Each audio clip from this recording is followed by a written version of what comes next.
CX today. My name is Charlie, and today I'm once again joined by Simon Adnett, VP of Sales UK and Ireland / EMEA at NCH Interactive.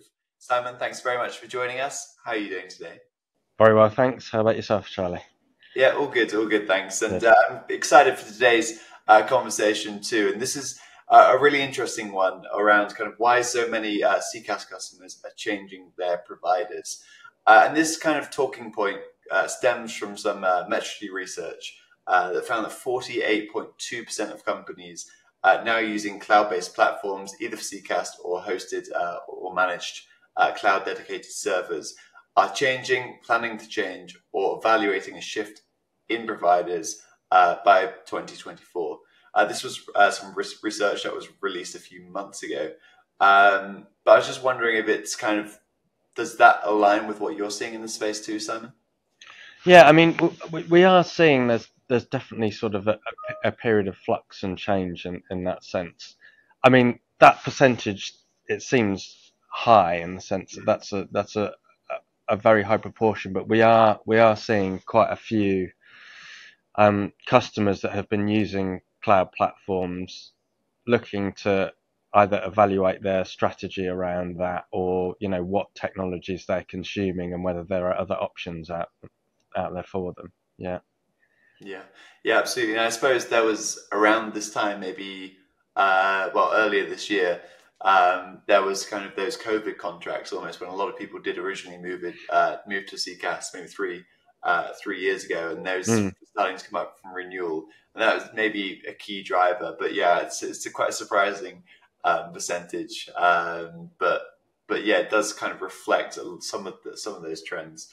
Yeah. And two potential reasons that I picked out, which could be key drivers for this, are arbitrary price increases and vendor lock-ins. Are those issues that you're seeing across the CCaaS space, especially?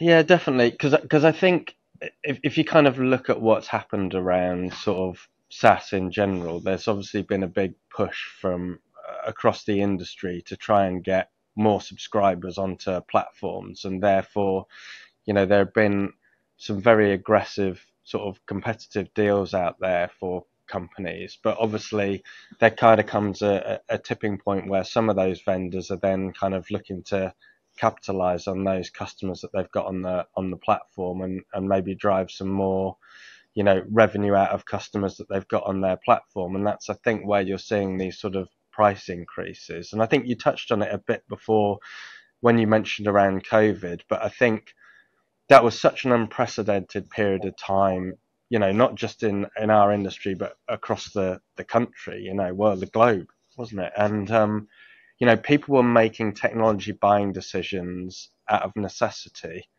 particularly where you had people that were maybe on more what you'd class as traditional on-prem contact centers, and were suddenly finding that actually their entire operation couldn't function. They had no mechanism for this workforce of agents that were sat at home to use the technology they had, because it was kind of locked in this ivory tower within their own internal infrastructure. And whether it was a limitation of the UC or voice platform they were on, or a limitation of the contact center, or in many cases just their own infrastructure access policies around VPN and external access, they had to make some pretty quick decisions around what they were going to do from a technology standpoint, just to remain operational.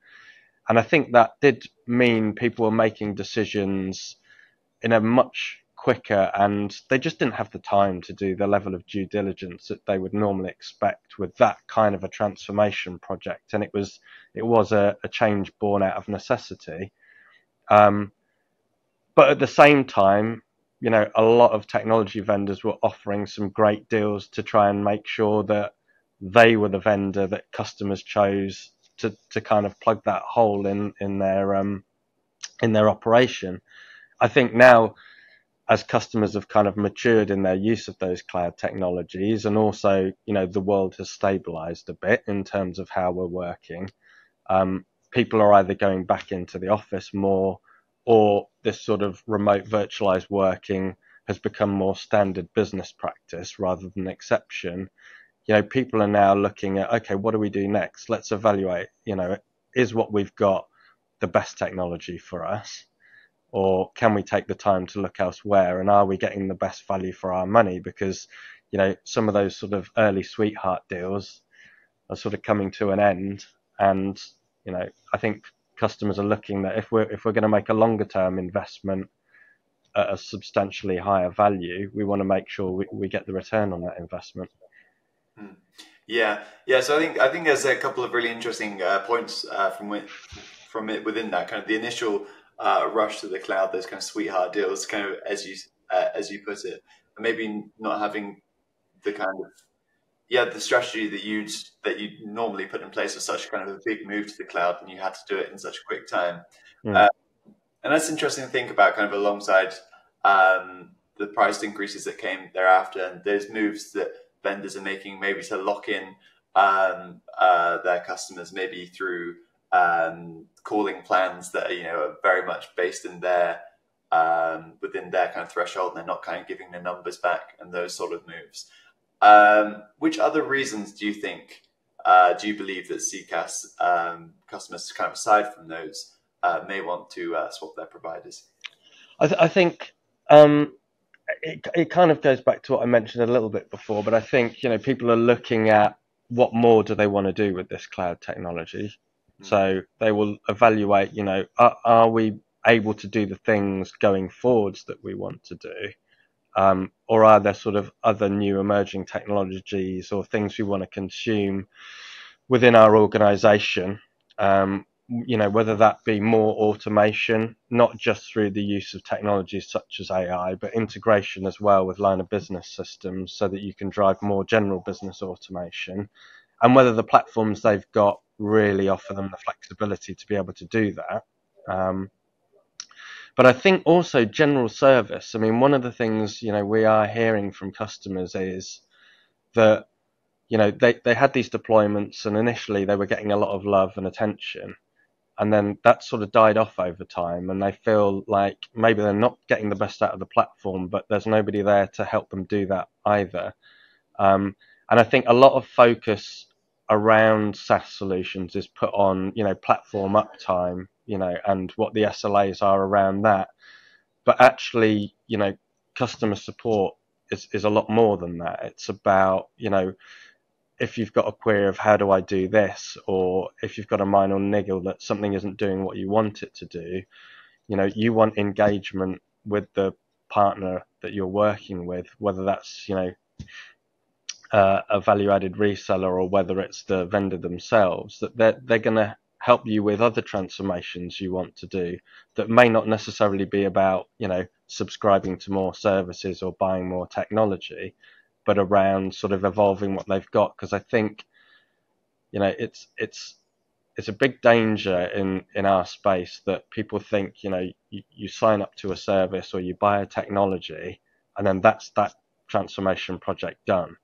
Whereas to get the best out of contact centers and contact center technology, it's constant improvement, in so many areas, and trying to squeeze every last drop of operational performance you can get out of the technology and the people that you've got there and the processes that go around that as well.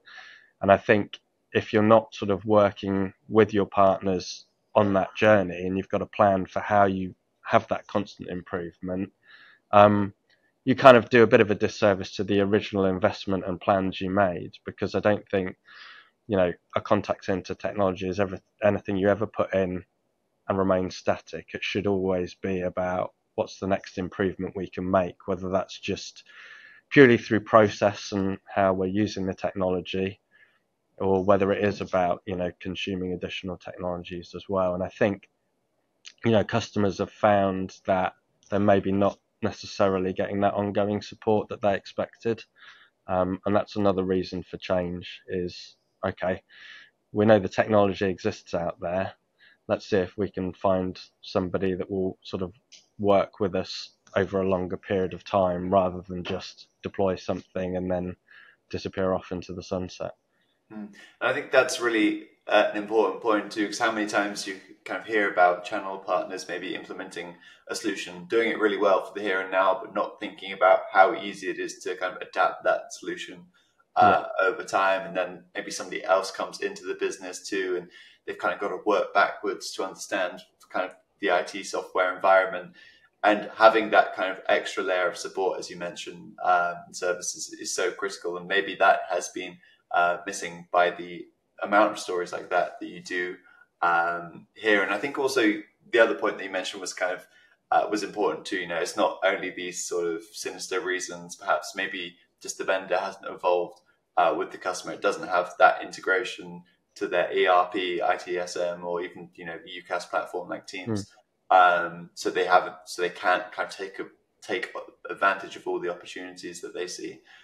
So yeah, lots of really good stuff. But I do kind of want to kind of finish with, you know, obviously, Simon, you work for a CCaaS vendor. So it'd be really great to hear your perspective on how kind of NCH, especially, is ensuring to work that it's delivering on its customer expectations and kind of isn't falling victim to a lot of these trends.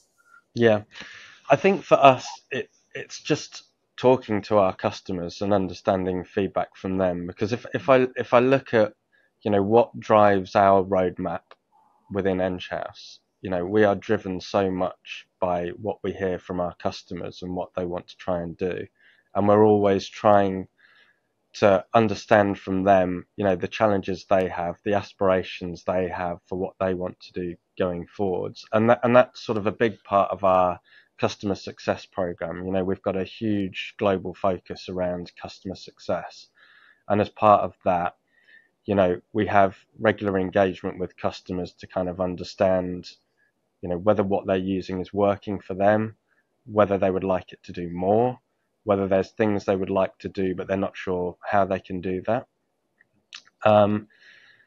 And, you know, that sort of feedback does two things really. It helps us understand if there are any other areas, you know, in our portfolio that we need to improve upon, and the direction of travel we're taking there. But it also gives us an opportunity to say to customers, well, actually, you can do that. Let's work with you to help you get the most out of the platform. And we combine that, you know, with regular service reviews as well, so customers can look at the service we're providing them and hold us to account for that service as well.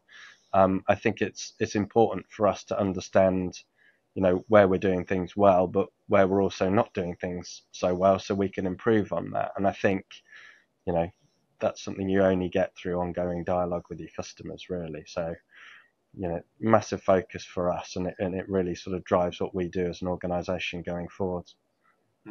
Yeah, and I guess with a brand like NGS too, there's the element of just kind of how long you've been in the contact center industry as well, and how long you've had that feedback loop going, so you can kind of perfect your strategy over time. But I think lots of really great stuff. I think it's been a really interesting conversation. So yeah, thanks for joining me today, Simon. Yeah, pleasure. And also thanks to everybody for watching. Bye for now.